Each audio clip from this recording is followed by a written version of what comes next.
Halo, Assalamualaikum warahmatullahi wabarakatuh. Kita lanjut lagi pembahasan diskusi tentang tesis pengaruh eh, Taman Baca Hibrid (TBM Hibrid) kepada implementasi kebijakan kota kreatif di Indonesia sepanjang masa pandemi COVID-19. Jadi ada pertanyaan, sebanyak apa kajian tentang kebijakan kota kreatif di Indonesia? Jika masih jarang, bagaimana studi ini mendorong Mbak Dian mengambil tema itu? Kalau masih jarang, kira-kira apa sebabnya? Jadi, sejauh yang aku ketahui, ada beberapa kajian tentang kebijakan kota kreatif dan kota kreatif di Indonesia.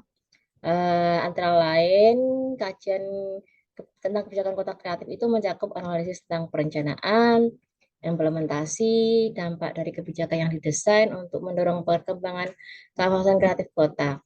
Kajian ini mencakup evaluasi terhadap peran pemerintah, stakeholders, dan kebijakan pengembangan ekonomi kreatif dalam menciptakan ekosistem yang mendukung pertumbuhan industri kreatif di sebuah kota. Lalu ada juga kajian tentang faktor-faktor pendukung keberhasilan kota kreatif seperti infrastruktur, aksesibilitas, keberagaman budaya, ketersediaan sumber daya manusia, dan keterampilan kreatif, serta interaksi antara pelaku industri kreatif dan sektor-sektor kreatif lainnya dalam ekonomi lokal. Nah, juga ada kajian tentang kota kreatif yang melibatkan analisis dampak ekonomi dan sosial dari inisiatif kota kreatif, termasuk evaluasi terhadap kontribusi industri kreatif terhadap pertumbuhan ekonomi lokal, peningkatan kesempatan kerja, penciptaan nilai tambah, dampak pada peningkatan kualitas hidup dan identitas kota. Lalu ada juga kajian kota kreatif yang melibatkan analisis tentang kerjasama antara pelaku industri kreatif, komunitas, pemerintah, dan institusi pendidikan.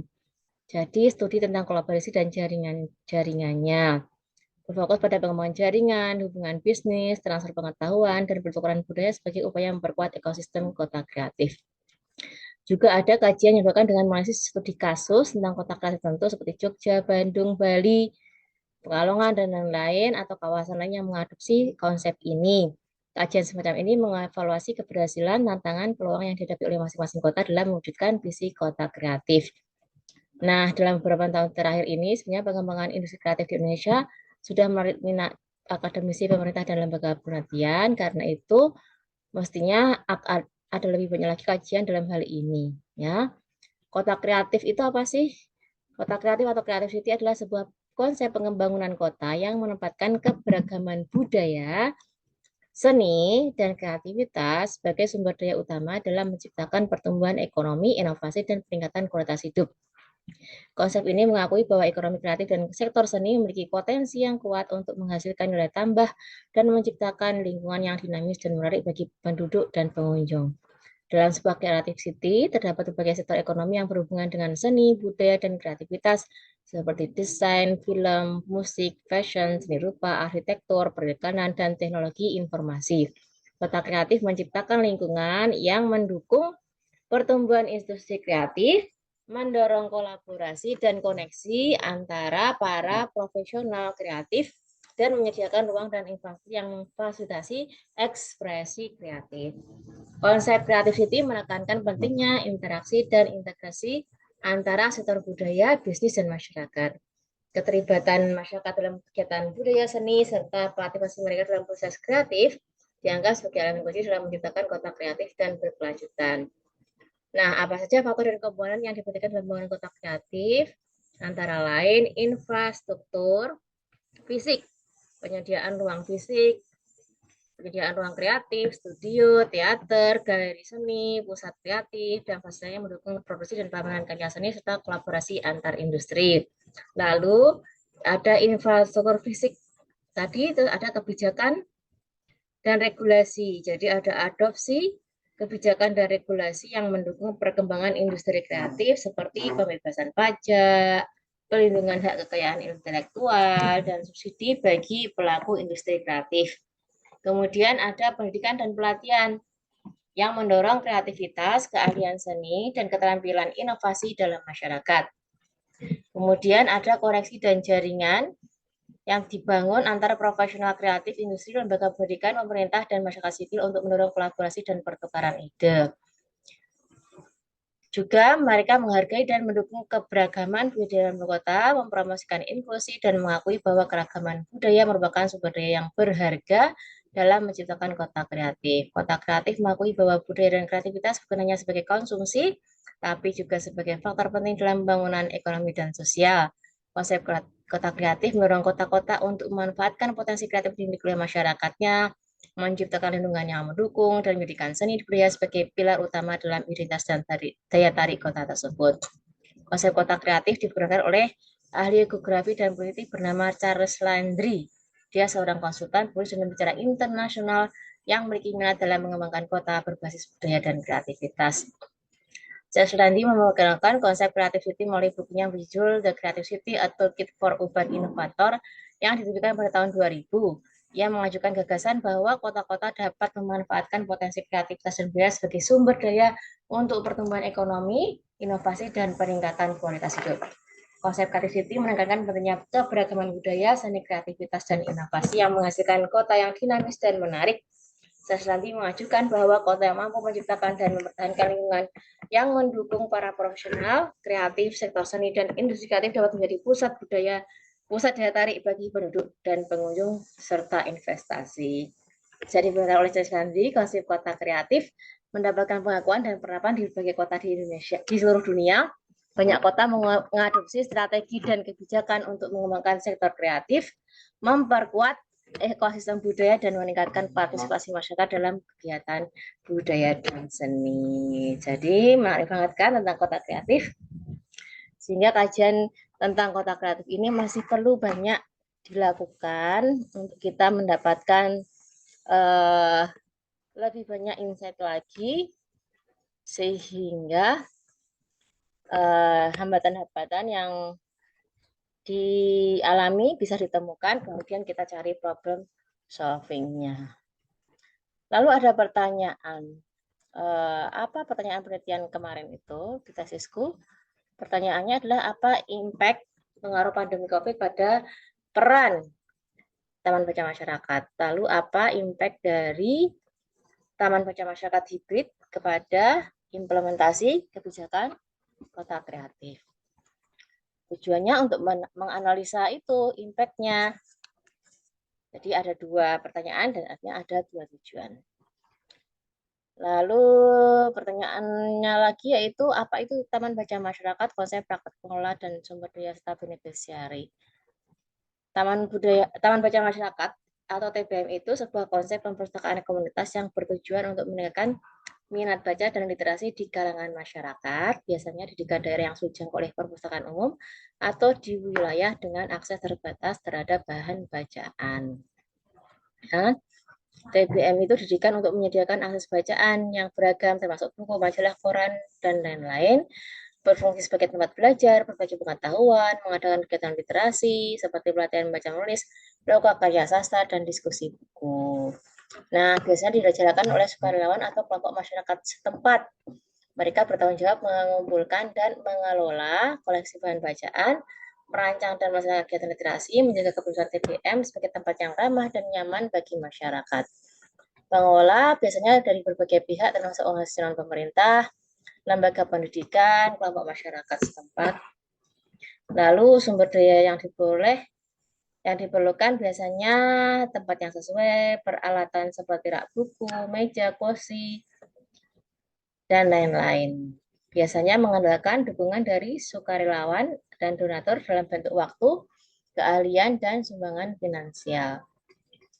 Nah, TBM ini ditujukan untuk menjadi sumber daya pendidikan dan hiburan bagi masyarakat secara luas, anak-anak, remaja, dewasa, masyarakat umum. TBM juga jadi tempat penyaluran minat baca dan bakat tulis bagi individu yang berpotensi.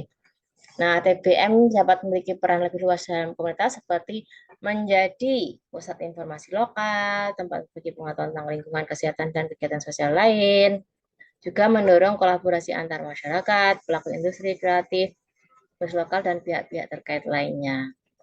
Jadi, setiap TBM punya perbedaan dalam konsep, praktek, pengelola, dan sumber daya yang tersedia. Tapi prinsip dasarnya adalah memberikan akses mudah terhadap bahan bacaan dan mempromosikan minat baca serta literasi di kalangan masyarakat. Ada pertanyaan kenapa TBM lebih terpusat di perkotaan? Sebenarnya enggak juga ya. Justru di daerah-daerah juga banyak. Tapi yang di perkotaan itu ada TBM biasanya karena perkotaan menyambungkan akses yang lebih baik seperti infrastruktur jalan dan transport lainnya sehingga mudah dijangkau oleh banyak orang sehingga pendirian pengelolaan TBM menjadi lebih memungkinkan. Lalu ada ketersediaan sumber daya seperti dana, peralatan, tenaga, kemudian banyak sukarelawan ya, kemudian ada keanekaragaman budaya di kota karena terdiri dari banyak orang dari berbagai daerah. Lalu di kota umumnya memiliki kepadatan penduduk yang lebih tinggi sehingga penggunanya juga mungkin lebih banyak. Kemudian di kota juga ada akses informasi dan teknologi. Tapi di daerah itu juga banyak sebenarnya. Ini pertanyaan menjebak sekali. Pertanyaannya menjebak. Mungkin karena apa ya? Terrancu dengan istilah kota kreatif. Padahal maksudnya kota kreatif itu maksudnya juga kabupaten kreatif dan di kabupaten itu ada banyak daerah-daerah yang di maksudnya desa ya, bukan kota, rural juga. Kalau di kabupaten kan ada rural juga ya, banyak rural. Kemudian apa dimaksud dengan creative city orientation? Nah, creative city orientation itu merujuk pada dua pendekatan dijelaskan oleh Smith Walford tahun 2008. Ada culture centric berpusat pada budaya dan ekonomi centric berpusat pada ekonomi. Culture centric yaitu pendekatan yang menekankan pentingnya budaya dan kreativitas sebagai pendorong utama pertumbuhan ekonomi dan pertumbuhan kota. Jadi pusat perhatian terletak pada keberlanjutan budaya, inklusi sosial, dan identitas lokal, serta partisipasi warga dalam kegiatan budaya. Fokus utamanya adalah pengembangan dan pelestarian industri kreatif, seni, desain, musik, dan warisan budaya. Pendekatan ini berupaya membangun kota yang berkelanjutan secara budaya dan sosial, serta meningkatkan kualitas hidup penduduknya melalui kegiatan dan proyek budaya. Nah, sementara itu kalau ekonomi sentrik memperhatikan pada peran ekonomi dan industri kreatif pada pertumbuhan kota. Tujuannya untuk mendorong inovasi, kewirausahaan, dan pengembangan ekonomi berbasis pengetahuan. Fokus utamanya pada pengembangan sektor ekonomi kreatif seperti teknologi informasi, media, desain, pariwisata. Pendekatan ini bertujuan untuk menciptakan lapangan kerja baru, meningkatkan daya tarik investasi, dan menghasilkan pertumbuhan ekonomi yang berkelanjutan. Sejarah konsep kota kreatif bermula tahun 90-an ya, dengan adanya pergeseran ekonomi dari industri berat ke industri berbasis pengetahuan dan kreativitas. Richard Florida, seorang ahli urban dan ekonomi, menjadi salah satu tokoh utama dalam mempopulerkan konsep kota kreatif. Selain dari tadi ya, Florida mengumumkan bahwa kota-kota yang sukses di era global akan menjadi tempat bagi kreativitas, keberagaman, dan toleransi. Konsep kota kreatif mulai diadopsi oleh banyak kota di dunia sebagai strategi untuk mengatasi tantangan perkotaan seperti urbanisasi, pengangguran, penurunan intensitas tradisional. Kota-kota berlomba untuk menciptakan ekosistem yang mendukung perkembangan ekonomi berbasis kreatif, industri kreatif, dan sektor-sektor inovatif lainnya. Dalam perkembangannya, konsep kota kreatif melahirkan berbagai inisiatif dan kebijakan seperti pembangunan pusat kreatif, pengembangan klaster industri kreatif, pendirian taman kreatif, dan pengembangan infrastruktur dan fasilitas yang mendukung pertumbuhan sektor kreatif. Lalu ada pertanyaan berikutnya. Untuk performan dan network seperti apa yang dimasukkan di sini agar kota kreatif multidimensi bisa terrealisasi dan masyarakat bisa menjadi bagian aktif. Untuk mewujudkan kota kreatif yang multidimensi dan melibatkan partisipasi aktif masyarakat, ada beberapa elemen kerja dan jaringan yang perlu diperhatikan. Antara lain, keberlanjutan budaya dan kreativitas. Penting untuk memastikan adanya dukungan yang berkelanjutan terhadap budaya dan kreativitas dalam kota. Ini melibatkan pelestarian dan pengembangan warisan budaya seperti kegiatan yang beragam dan dukungan terhadap seniman, pengrajin, pelaku industri kreatif lokal. Keterlibatan komunitas dalam merencanakan dan menjalankan kegiatan budaya juga penting untuk menciptakan keterikatan dan kebanggaan warga terhadap kota mereka. Kemudian perlu partisipasi masyarakat. Masyarakat harus diikutsertakan secara aktif dalam pengambilan keputusan dalam perjalanan kota. Mekanisme partisipasi seperti forum publik, kelompok kerja, program kolaboratif harus dibentuk untuk memastikan bahwa suara masyarakat didengar dan dihargai. Jadi ini memberi kesempatan bagi warga untuk berkontribusi dalam merancang kota mereka, merumuskan kebijakan yang berhubungan dengan industri kreatif, dan meningkatkan rasa memiliki terhadap perkembangan kota. Lalu membangun jaringan kolaboratif antar berbagai pemangku kepentingan stakeholder termasuk pemerintah, serta swasta, lembaga pendidikan, komunitas budaya, masyarakat umum, kolaborasi yang melibatkan pertukaran pengetahuan dan sumber daya, memfasilitasi keterlibatan bersama dalam proyek kreatif, memperluas jangkauan dan dampak inisiatif kota kreatif, membangun kemitraan yang kuat, saling menguntungkan antara sektor publik dan swasta, juga memperkuat infrastruktur dan sumber daya yang mendukung perkembangan sektor kreatif.